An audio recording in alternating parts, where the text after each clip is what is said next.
So, hi all, I'm Sravana Bhargavi and I'm a playback singer in the Telugu film industry. I'm also an independent artist who's trying to make her mark in the independent music world, among other things that I do. But that's not important right now. What's important is that as I stand in front of you all and I'm smiling ear to ear, I am actually living my second worst nightmare of all time. In school, we would have these elocution competitions, right? I was one of those students who would always run in the opposite direction whenever there was a elocution or anything related to public speaking that's being conducted. And I always knew that if I'm being awarded for something for being on stage, that would probably be for singing, but definitely not for speaking. I knew that about myself. But then, when the opportunity of speaking for TEDxICFAI presented itself, I felt like, something precious is being offered to me in a golden platter. I was very excited about the golden platter part, but not so much about the what was being presented in the golden platter. And I was, there was a lot of back and forth, trying to, make a decision. And I was not understanding what was the bother about. I kept questioning to myself, see, it's just a few minutes of speaking on stage. How hard can it be? Why are you being so indecisive about it? Just make a decision. It's as simple as that. What's the fear? What's the fear? That's when I started decoding it.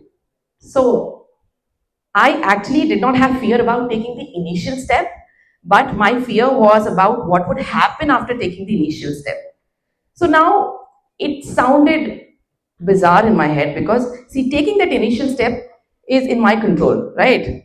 But what happens after taking that initial step is not in my control. So I'm actually worried about what's not in my control, and which is why I'm not doing what's in my control in the first place. That was silly. Then I was like, yo, dude, after all the ups and downs that you faced in life, it's going to take a lot more than just fear to put you down, to rattle you up. That's when I've given myself a little pep talk, and I'm here in front of you all giving the TED talk. Okay, okay, that went pretty well so far. And, fear and me, we've been associated for a very long time. I keep bumping into this fear every now and then.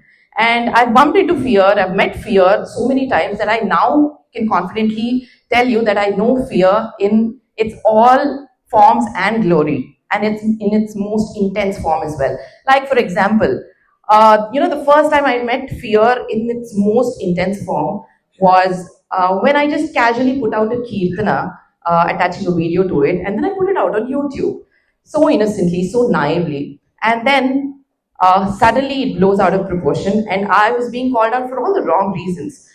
Uh, every news channel had my face on it for 2 weeks straight in Telangana and Andhra Pradesh. That was the most freakiest of times for me. That's when I first met fear in its most intense, raw form. The second time I met fear was when my personal life had become dinner table conversations, and it literally rattled me up. It was not something that I was used to, and I did not know what to do. But then I think I think what kept me going was I told myself that everything happens for a reason. Just flow with it. That's another time that I met fear in its full intense form. But really, like all of you guys also, I meet fear on a regular basis. Say, whenever I walk into a room full of people, that's when I meet fear. I meet fear whenever, every single time I'm on stage, I meet fear. And every time I'm being attacked by a toxic feminist, I meet fear. And every time a vulgar comment is being made about me on social media, that's when I meet fear.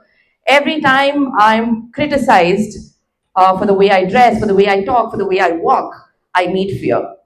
And oh, another version of fear that I meet. This is like a totally new version, and it's bizarre, bro. It's bizarre. Every time I come home late after hanging out with friends or after a party, I meet fear because my mom's standing right there in the doorway. She's like, ఏంటి time ఇదేనా ఇదే టైంకా వచ్చేది ఇంటికి అంటే మనకి time sense లేదా అంటే జీవితంలో ఏం చేద్దాం అనుకుంటున్నావు నువ్వు she it's like she actually piercing through my soul she like judging me she questioning my existence. She's making me question my existence. That kind of fear you meet when your mom's around, I mean, that's unmatched. I'm sure all of you relate to that fear. No? Yes? Mom and fear go hand in hand. Agreed? I know. I knew it. Okay, so yeah, that was me. And, you know, I mean, could I be any more specific about how well fear and I are associated? I mean, we're like BFFs at this point. But after so many years of years or so many incidents, I've realized that I know what fear exactly is and what it craves for. So it's funny how I used to think that fear is actually my enemy and I'm supposed to run in the opposite direction.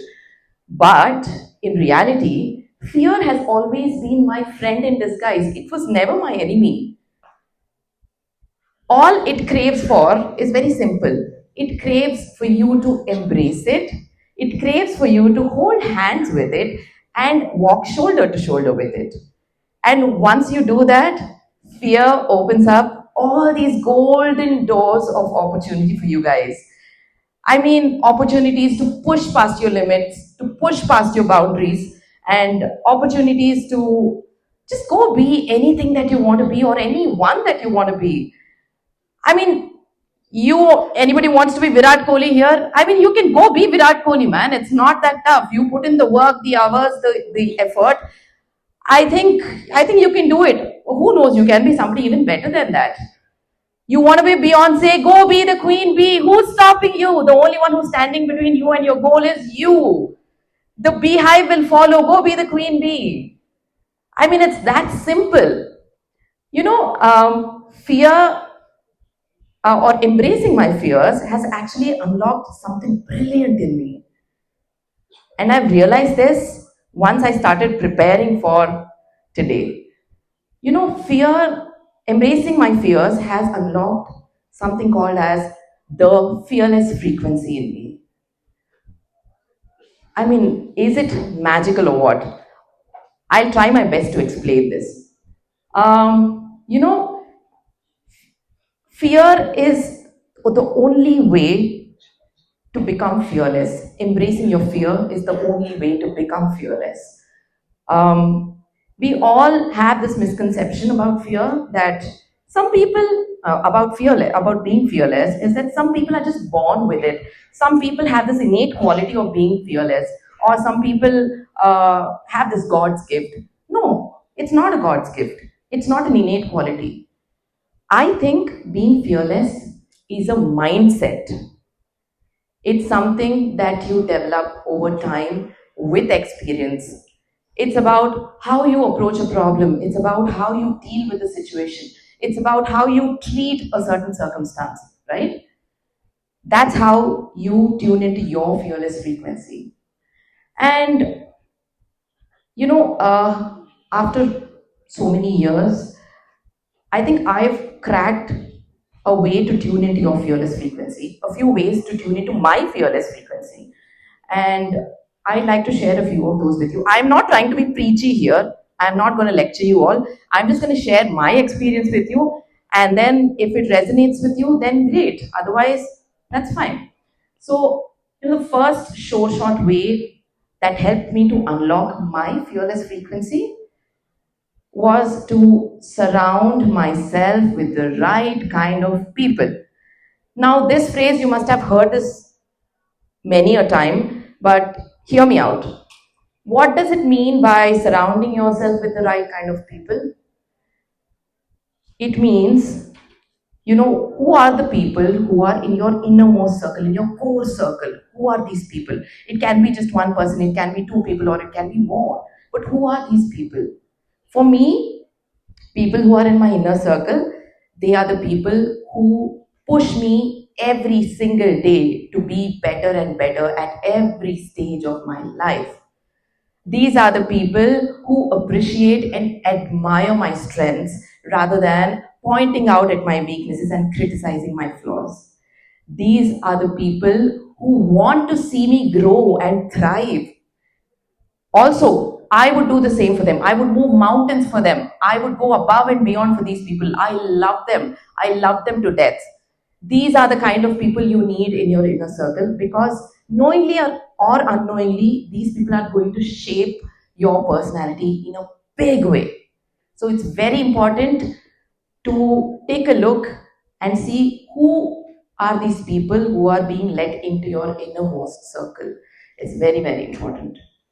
And the second thing that helped me tune into my fearless frequency is this revelation that, you know, fear thrives in stagnation and fear hates movement, be it physical or mental, any sort of movement, fear hates it. So, for example, at the lowest phase of my life, I found myself just rotting in bed, just staying there, Netflix and chill, sleep for hours together, not being able to do the basic chores of a regular day as well. So somebody would get me my food plate, I would eat, and then somebody would always be there to take that empty plate and even put it into the sink. So even this basic chore also I was not able to perform because I was that low in life. And then I don't know what shifted, but one day I woke up and I said, this ain't working for me. This is not who I am. This is not who I want to be. And that's when the first thing that came to my mind is go enroll yourself in a gym. It doesn't, see, it's just my experience. I'm not saying you guys have to go enroll yourself into a gym. All I'm saying is move, walk, run, play badminton, play pickleball, do something, but just sweat it out. Because once you work out, the endorphin rush that you get, at that point, when you look at your problem seems way smaller than what it was before you worked out, right? So this helped me big time in looking at my problem at that point of time in a different light.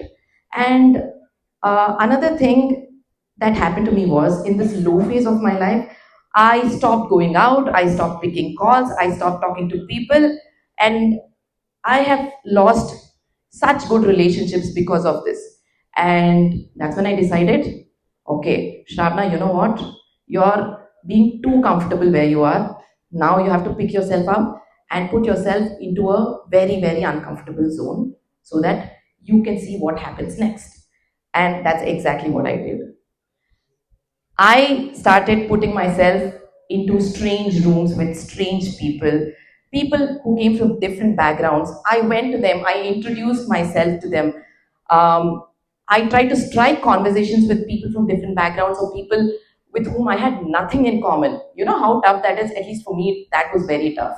And I initiated conversations, I started making new friends. In this whole process, what I understood was that in my head, I was normalizing the feeling of fear. I was normalizing the feeling of discomfort in my head.